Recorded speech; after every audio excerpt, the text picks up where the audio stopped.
I only consider a game to be a part of my backlog if I spent money to own it. My logic is that spending money on something implies that you intend to be responsible for it. Kind of like owning and maintaining a car, or, to give a more extreme example, adopting and looking after a pet. The reason I feel the need to make this distinction with video games is because of the numerous amount of free games that are available to us in modern times. I'm not talking about free App Store games like Angry Birds, if that's even still free, but let's also bring up the fact that having an Epic Games Store account guarantees you'll get opportunities to add select games to your library for free every week. Oftentimes, massive AAA titles like the Batman Arkham series, Borderlands, and even Death Stranding. I mentioned in episode 1 that my backlog was somewhere over 90 plus games. But it would be way more than double if I was insane enough to include the 260 plus games I got for free on Epic alone. I have not spent a single cent on this store. It is that insane. Enter the murder of Sonic the Hedgehog. That's right, he died!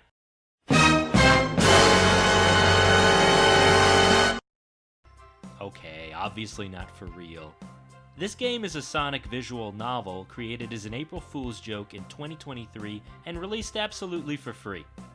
Anyone can go on Steam and download this game instantly.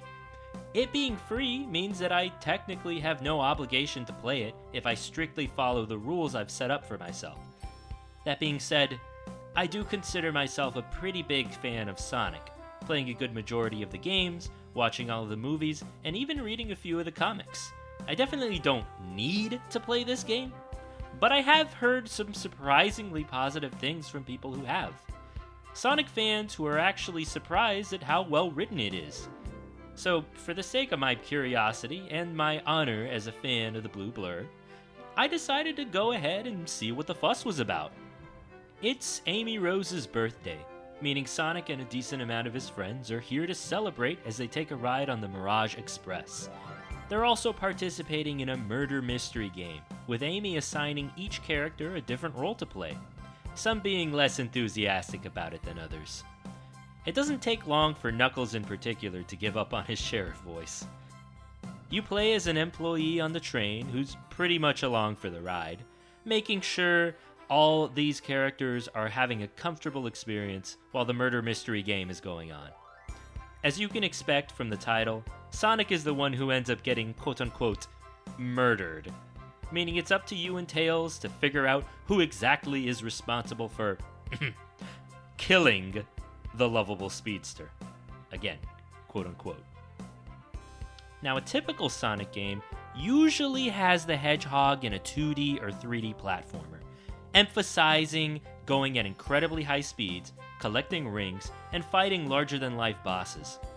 With this being a spin-off, it places a much higher emphasis on story, prioritizing character interactions. With no initial sign of a major antagonist, everyone's given the opportunity to basically be themselves in this more casual scenario, since the murder itself is perceived to just be part of a low-stakes game. As a result, it's almost like seeing a different side to all of these characters that we don't usually get in mainline Sonic games. This bigger focus on presenting the team in a more laid-back approach reminds me a lot of the few Sonic games I've read from IDW, written by Ian Flynn. I haven't kept up with the bigger story arcs, but I have read a couple of the one-shot issues that show off what the characters do in their downtime. This one in particular features Blaze and Knuckles talking about and relating to their responsibilities as guardians. This story in particular doesn't focus on action really at all. It's just a nice way to give insight into the characters' personal feelings. For a majority of the game, a lot of the interactions are just that. A good look into how these characters operate when they aren't put in life-threatening situations. It was especially refreshing getting a deeper look at Vector the Crocodile and Espio the Chameleon specifically, since I feel like they aren't nearly as prominent in the main series Sonic games. This isn't helped by the fact that I unfortunately haven't played Sonic Heroes, where they're major characters. So the murder of Sonic is the most I've seen out of their personalities in general. Unless you want to count that one time Vector showed up in the TV show Sonic Boom. I did see that. When did you get a reality show? When they paid me big-time TV do-re-mi.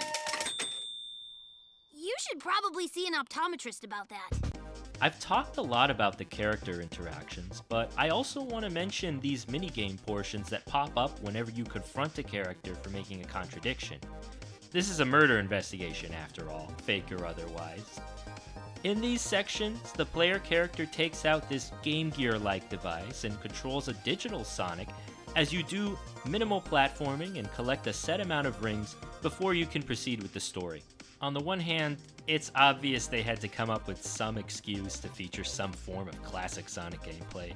That being said, they're charming and simple enough in execution. In the later half of the game, they actually start getting surprisingly difficult. One part at the end actually got me somewhat frustrated, if I'm gonna be honest. But the story was so engaging that I still found the way to push myself through.